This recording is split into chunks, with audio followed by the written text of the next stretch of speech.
Aujourd'hui, j'ai eu une érection pendant que mon ami faisait une dépression. Cette histoire est même trop embarrassante pour que je la partage, je ne sais pas. Je suis un jeune homme de 17 ans et je suis ami avec cette fille depuis environ 5 ans. Nous nous racontons toujours tout, et dernièrement, elle se sentait vraiment déprimée. J'ai donc décidé de lui organiser un pique-nique dans les vignes. C'était un endroit très agréable.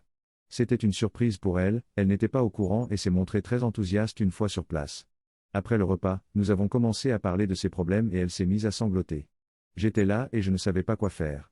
Alors je l'ai serrée dans mes bras, et elle m'a rendu mon étreinte si fort que si elle voulait m'arracher mon âme, elle n'a pas lâché prise. Nous nous sommes serrés pendant 5 minutes et j'ai senti que quelque chose bougeait en bas. Ce n'était pas nécessairement parce que j'étais excité. C'est arrivé par hasard. Si je suis honnête, c'est arrivé souvent quand elle était chez moi, par exemple. Elle le voit à chaque fois mais ne dit rien. Cela rend les choses encore plus bizarres. Je portais un jogging, donc oui je pense qu'elle l'a senti parce que je la touchais. Elle a arrêté de pleurer, a rigolé, au moins je pouvais la faire rire, et a dit que ce n'était pas nouveau. Ensuite, nous sommes rentrés à la maison et nous sommes restés étrangement silencieux. Trop long. Je n'ai pas lu. Mon ami se sentait déprimé, alors je lui ai préparé un pique-nique, nous avons mangé et parlé de ses problèmes. Elle s'est mise à pleurer et nous nous sommes serrés dans les bras pendant 5 minutes. J'ai eu la trique, elle l'a remarqué. Elle l'a ignoré.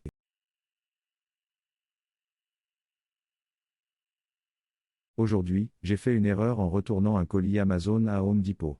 Il s'agit d'une journée très récente que j'ai ratée, alors je l'écris tout de suite pour m'assurer que les détails pertinents sont bien pris en compte.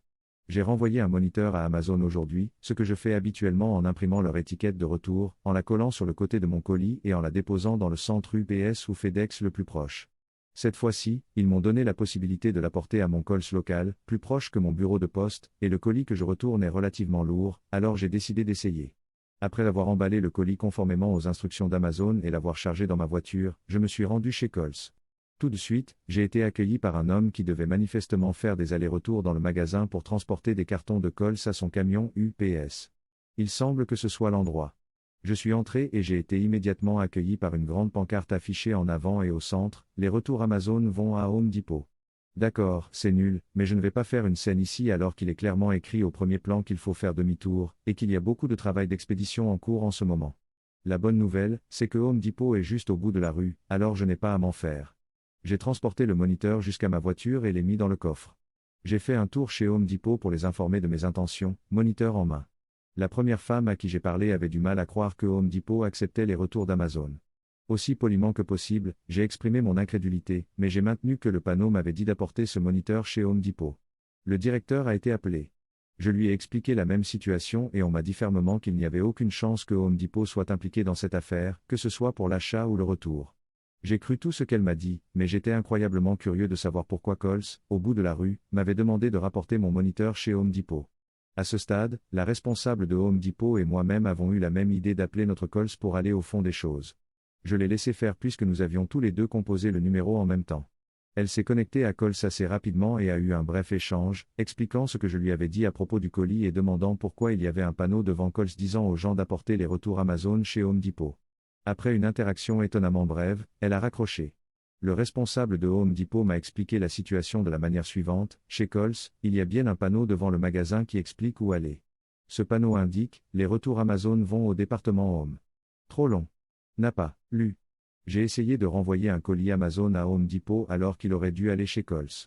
J'ai mal interprété le panneau Amazon Returns Go to Home Department. Les retours Amazon vont au département de la maison, qui était Amazon Returns Go to Home Depot. Les retours Amazon vont à Home Depot.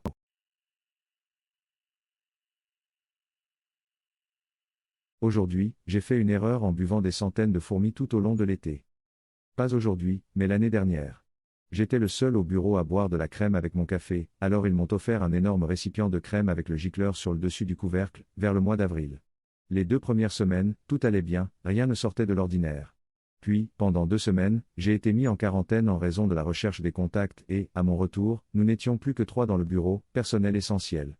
C'est à ce moment-là que j'ai remarqué que le Squire-T commençait à se comporter de manière bizarre, avec de moins en moins de crème sortant chaque jour. Je n'ai jamais pris la peine de vérifier et j'ai donc continué à me débattre avec la pompe tout l'été, en supposant que de la crème séchée était à l'origine de l'obstruction. Des mois plus tard, la crème semblait enfin s'être épuisée. J'ai donc ouvert le couvercle pour voir s'il restait de la crème à verser dans mon café. Non, il ne restait que des centaines de fourmis mortes et vivantes qui skirmulent. Des dizaines d'entre elles étaient coincées dans le tube menant à l'évaporateur, ce qui a provoqué l'obstruction. Apparemment, l'agent d'entretien du bureau n'était pas le personnel indispensable et a laissé des miettes près de la crémière, ce qui a permis aux fourmis d'y pénétrer. Ce qui a permis aux fourmis d'entrer et à moi de les consommer pendant plus de 4 mois. Trop long. Je n'ai pas lu. L'année dernière, à mon insu, des centaines de fourmis se sont glissées dans la bouteille de crème au travail et j'en ai bu pendant plus de 4 mois avant de m'en rendre compte.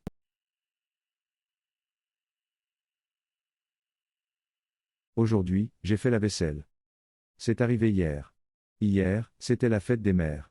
Je m'apprêtais à préparer des lasagnes pour ma femme, l'un de ses plats préférés, et il y avait encore de la vaisselle sale du petit déjeuner que je n'avais pas encore pu faire. En bon mari que je suis, ou du moins que j'essaie d'être, j'ai nettoyé la vaisselle. Je reviens vers ma femme qui fait une pause dans la chambre de nos garçons et je lui dis que j'ai fait la vaisselle. Elle soupire, mécontente, j'allais faire la vaisselle. J'avais prévu de prélaver la vaisselle du dîner en utilisant celle du petit déjeuner. Tu te souviens quand nous avons dit hier que faire la vaisselle était un moment de détente pour moi? Moi, oh, j'essayais d'être utile. Soupir. Trop long. Je n'ai pas lu. J'ai merdé en faisant un travail que ma femme espérait faire pour se détendre.